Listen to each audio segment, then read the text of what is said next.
ગઈ કાલે આપણે ચેપ્ટર નંબર 1 વિદ્યુત ભાર અને વિદ્યુત ક્ષેત્ર એમાં વિદ્યુત ભારની સંકલ્પના અથવા માહિતીનો ઉપયોગ કર્યો હતો. આજે સૌથી પહેલો પ્રશ્ન છે વિદ્યુત ભાર એટલે શું, સમજાવો. કુદરતમાંથી જે વિદ્યુત ભારો આપણને મળી આવે છે તે વિદ્યુત ભારોને આપણે મૂળભૂત કણો કહીએ છીએ. મૂળભૂત કણો તરીકે એક ઇલેક્ટ્રોન છે જે E- વડે દર્શાવાય, ઋણ વિદ્યુત ભાર તરીકે ઓળખવામાં આવે છે. બીજો વિદ્યુત ભાર છે પ્રોટોન, P+ વડે દર્શાવાય, જે ધન વિદ્યુત ભાર છે. અને ત્રીજો છે ન્યુટ્રોન, જેને N0 વડે દર્શાવાય, જે તટસ્થ છે. આ ઉપરાંત કોઈ પણ પદાર્થમાં વ્યવહારિક કણો તરીકે અથવા ગૌણ કણો તરીકે મેસોન, મેસેઝોન, પોઝિટ્રોન, ન્યુટ્રિનો, એન્ટીન્યુટ્રિનો કે આ બધા 100 કે તેથી વધુ છે. કોઈ પણ પદાર્થમાં મૂળભૂત કણો વગર તે પદાર્થનું બંધારણ શક્ય નથી. આ 3 કણો એટલે કે મૂળભૂત કણો કોઈ પણ પદાર્થમાં 100% હોવા જરૂરી છે. જ્યારે વ્યવહારિક કણો કોઈ પદાર્થમાં હોય કે ન હોય તેના વગર પણ ચલાવી શકાય. આ જ રીતે પ્રયોગો દ્વારા એવું સાબિત કરવામાં આવેલું છે કે 2 ઇલેક્ટ્રોન વચ્ચે 1 સેન્ટીમીટર જેટલું અંતર રાખવામાં આવે તો તેમની વચ્ચે લાગતું ગુરુત્વાકર્ષી બળ 5.5 ગુણ્યા 10⁻⁻67 ન્યૂટન જેટલું લાગે છે. ગુરુત્વાકર્ષી બળ હંમેશા જે પદાર્થ અથવા કોઈ વિદ્યુત ભાર દળ ધરાવતો હોય તેમની વચ્ચે લાગે. પણ આ ઉપરાંત વધારાનું બળ એમાં મળી આવ્યું જે 2.3 10⁻24 ન્યૂટન જેટલું છે. આ વધારાનું બળ વિદ્યુત ભારોના લીધે લાગેલું હતું, એટલે એનું નામ વિદ્યુતીય બળ તરીકે ઓળખવામાં આવે છે.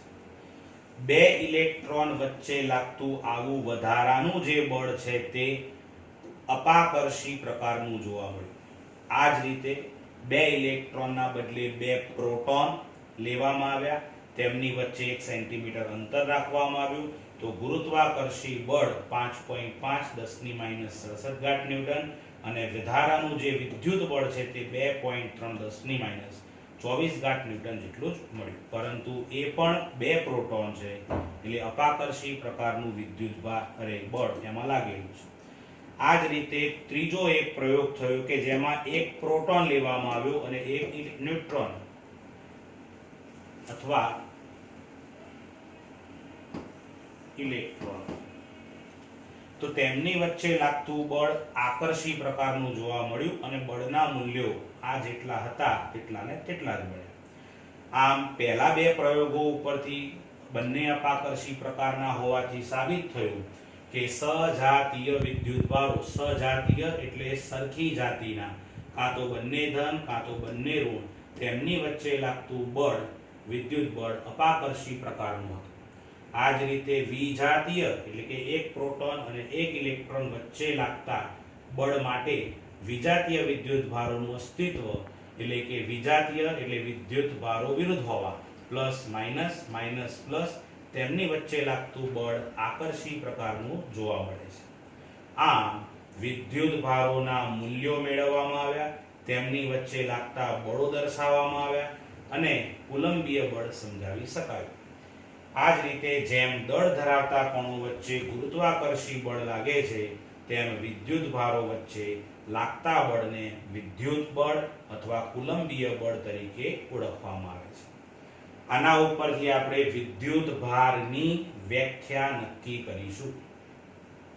કોઈ પણ પદાર્થમાં મળી આવતા મૂળભૂત કણો વચ્ચે દળના કારણે લાગતું ગુરુત્વાકર્ષી બળ અને વિદ્યુત ભારોના કારણે લાગતું વધારાનું જે બળ ઉદ્ભવે છે તે પદાર્થના આંતરિક ગુણધર્મોને કારણે લાગેલું છે તેવા બળને વિદ્યુતીય બળ અથવા કુલંબીય બળ કહે છે અને તેને જે કણ પરનો અથવા તે કણ પરનો વિદ્યુત ભાર તરીકે ઓળખી શકાય.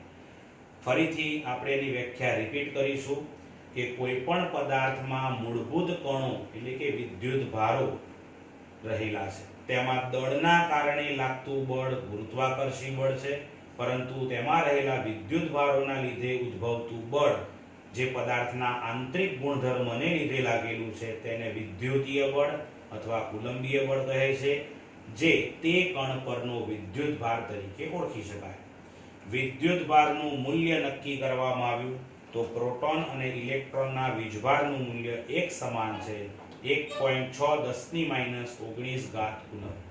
જો પ્રોટોન વીજભારિત હોય તો તેનો વિદ્યુતભાર +1.6 10⁻⁹ કુલમ અને ઇલેક્ટ્રોનનું મૂલ્ય લેવામાં આવે તો તે -1.6 10⁻⁹ કુલમ છે.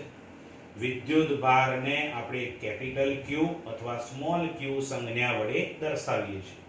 વિદ્યુતભારનો એકમ કુલમ છે, જે વિદ્યુતભાર રાશિ અદિશ રાશિ છે. આમ આના ઉપરથી આપણે એક કુલમની વ્યાખ્યા નક્કી કરી શકીએ. એક કુલમની વ્યાખ્યા આ પ્રમાણે છે કે વાહકના કોઈ પણ આડછેદમાંથી એકમ સમયમાં પસાર કરેલો વિદ્યુત પ્રવાહ 1 એમ્પિયર હોય તો વાહકના બીજા છેડેથી બહાર નીકળતો વિદ્યુત ભાર કે વિદ્યુત ભારનો જથ્થો 1 કુલમ છે તેમ કહેવાય. ફરીથી આપણે એનો ઉપયોગ કરીશું. એક કુલમની વ્યાખ્યા શું છે? વાહકના કોઈ પણ આડછેદમાંથી એકમ સમયમાં પસાર કરેલો વિદ્યુત પ્રવાહ 1 એમ્પિયર હોય તો વાહકના બીજા છેડેથી બહાર નીકળતો વિદ્યુત ભાર કે વિદ્યુત ભારનો જથ્થો 1 કુલમ છે તેમ કહેવાય.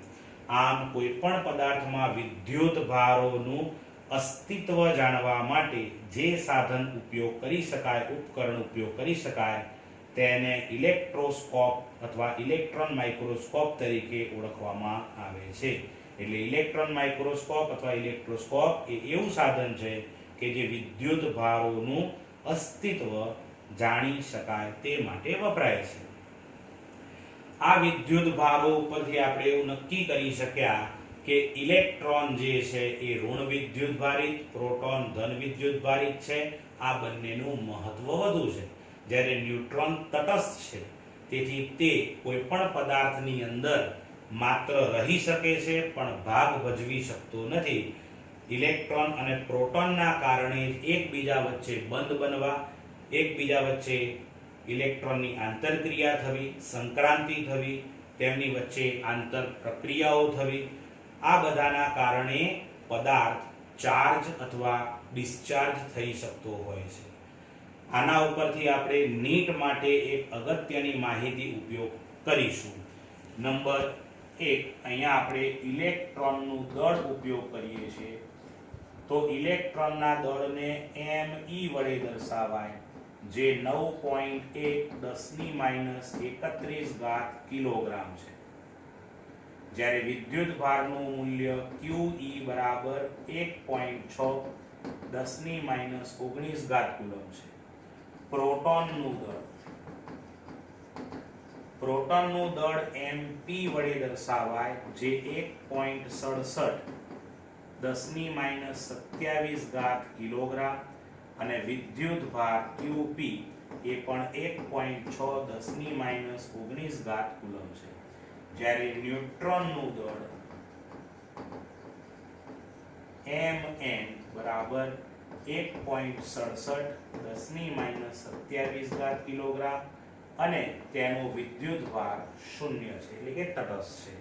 આના ઉપરથી ખાસ ધ્યાન રાખવું કે 3 માંથી કોઈ પણ બેના દળ જે છે એ સરખા છે. ન્યુટ્રોનનું અને પ્રોટોનનું દળ સમાન છે, જ્યારે ઇલેક્ટ્રોનનું દળ એનાથી જુદું છે. પણ વિદ્યુત ભારોની સરખામણી કરીએ તો ઇલેક્ટ્રોન અને પ્રોટોનનો વીજભાર સમાન છે, જ્યારે ન્યુટ્રોનનો વીજભાર 0 છે. આમ ઇલેક્ટ્રોન પ્રોટોન વીજભાર સમાન, જ્યારે પ્રોટોન અને ન્યુટ્રોનના દળ સમાન હોય છે.